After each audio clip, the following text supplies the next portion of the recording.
Assalamualaikum warahmatullahi wabarakatuh. Sahabat santri, teman-teman saudaraku semuanya, semoga kita menjadi orang-orang yang benar, menjaga tata krama, adab-adaban, kesopanan, dan melaksanakan syarat-syarat dalam berdoa sehingga kita menjadi ahli ijabah. Amin ya Allah ya rabbal alamin. Saudaraku, yang akan saya bahas dalam kesempatan ini adalah tentang ahlul ijabah dalam berdoa. Jadi ada orang yang berdoa memohon kepada Allah Subhanahu wa taala yang Maha Baik. Itu orang tersebut itu ditempatkan di makom di ahlul ijabah. Di ahlul ijabah. Nah, kenapa orang tersebut itu bisa menjadi ahlul ijabah? Sedangkan dalam keterangan, dalam faktanya, tidak semua orang meminta, memohon kepada Allah itu diijabah.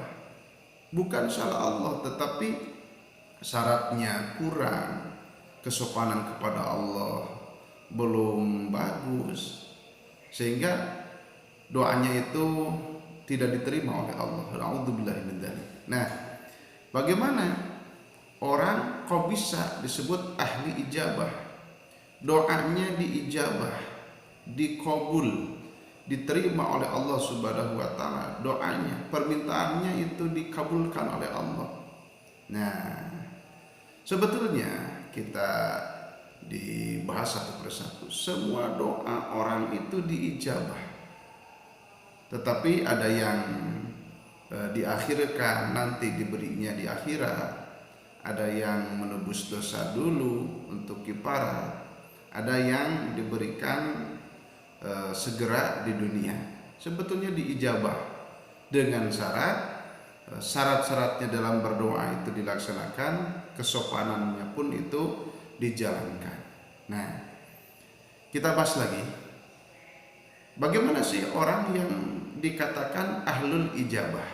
Nah, supaya saudaraku itu lebih yakin, silakan dibuka kitab Al-Ghunyah Tuan Syekh Abdul Qadir Jailani di juz 2 halaman 45. Itu paling bawah sedikit ada pernyataan wa qala ba'duhum inna lid-du'ai adaban wa syara'ita hiya asbabul ijabati wa nailul munah.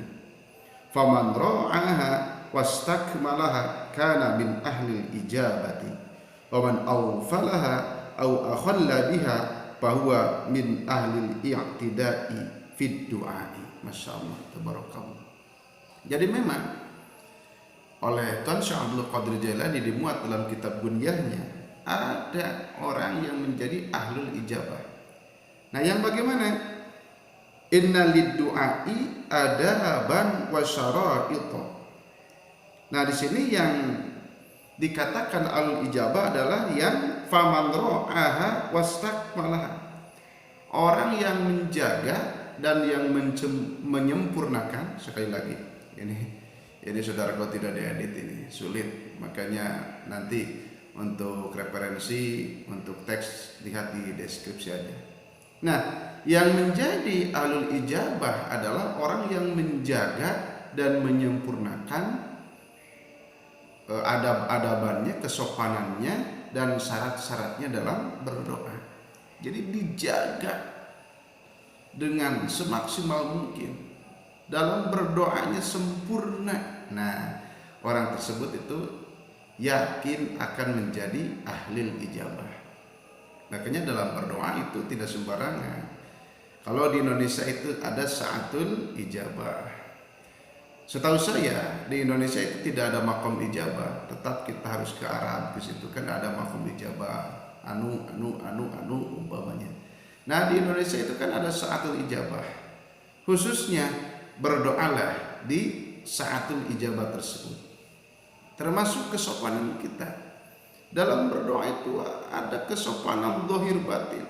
Termasuk dalam tangan itu dikeataskan begini, ada yang begini, ada yang begini, ada yang begini. Silakan itu yang benar yang mana, dari guru yang mana, asal benar dan baik. Dalam waktunya, kesopanan dohir batin termasuk syarat-syaratnya, makanan kita harus halal, pakaian dan lain sebagainya. Nah, jadi yang dikatakan ahlul ijabah, orang doanya dikabul oleh Allah, tetapi hati-hati juga. Di sini ada kaitannya dengan ilmu tauhid. Bukan berarti orang yang sudah memenuhi syarat dan kesopanannya Allah terpaksa mengabulkan, bukan seperti itu. Tetap dalam ijabah doa itu semaunya Allah. Maunya Allah bagaimana? Jadi semaunya Allah.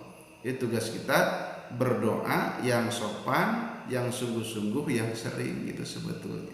Nah, jadi sekali lagi, orang dikatakan ahlul ijabah dalam berdoanya itu yakin dikabul oleh Allah Subhanahu wa taala, tentunya dengan semaunya Allah. Nah, ketika orang yang menjaga dan menyempurnakan doanya dalam kesopanannya, dalam waktunya, pakaiannya, makanan, dohir batin dan semuanya. Nah, faman ra'aha wastakmalaha kana min ahlil ijabah. Jadi kita dalam berdoa itu bukan ngatur Tuhan, bukan memaksa Tuhan. Justru kita berdoa itu adalah kepatuhan, berdoa itu kita niat ibadah. Tetapi dalam sisi lain juga kita harus melaksanakan, menjaga kesopanan dan yang lainnya, termasuk menyempurnakan dalam doa tersebut yang semoga oleh Allah yang Maha Baik, keinginan kita yang baik menurut Allah itu dikabul oleh Allah Subhanahu wa taala. Mohon maaf atas segala kekurangan dan kesalahan. Silakan ditambah dari guru-guru yang lain tentang pemahaman, pencerahan tentang kita berdoa kepada Allah Subhanahu wa taala. Sekian, wassalamualaikum warahmatullahi wabarakatuh.